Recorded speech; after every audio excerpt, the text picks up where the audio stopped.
الشيف تايس جرب ان ترند كيكة البركان تبان بزاف بنينة اوكي تباوبل ان شاء الله برك ما يطرطق شانينا هاد البركان. المهم جبت 6 حبات تاع البيض، زدت عليهم كاس خربع تاع السكر، خلطتهم كامل مليح وزدت عليهم نص كاس تاع الزيت، زدت عليهم شويه تاع لافاني وكاس تاع الحليب، زدت خلط وزدت معاهم 2 مواعف كبار تاع الكاكاو.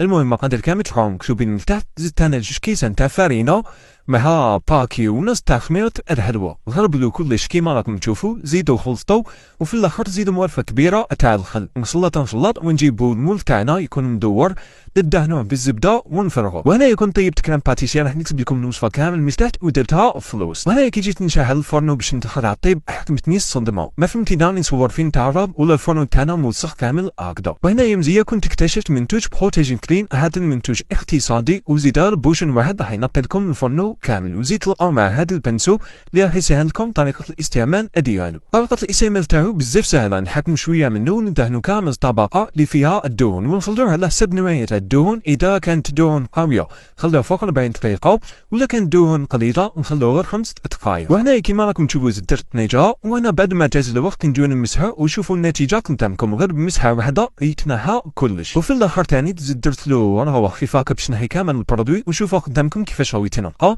غير بمسحه واحده، شوفوا كيفاش تنقى لي كامل. هذا الشبه في هذا المنتوج اللي اول مره في الجزائر، زيد جاي على شكل جل اقتصادي وغير بوشن واحد ينقي لك كلش، وهكذا ما تزيدوا كامل تسحقون مزيله دهون اخرى اللي فيها لي برودوي شيميك وريحتها قويه. بلا ما نوصيكم ما تنسوش تعملوا القفازات كي نجو ديروا التنظيف، ومع بروتيج كلين راح تتهنى من كلش، وكيكه البركان جات بزاف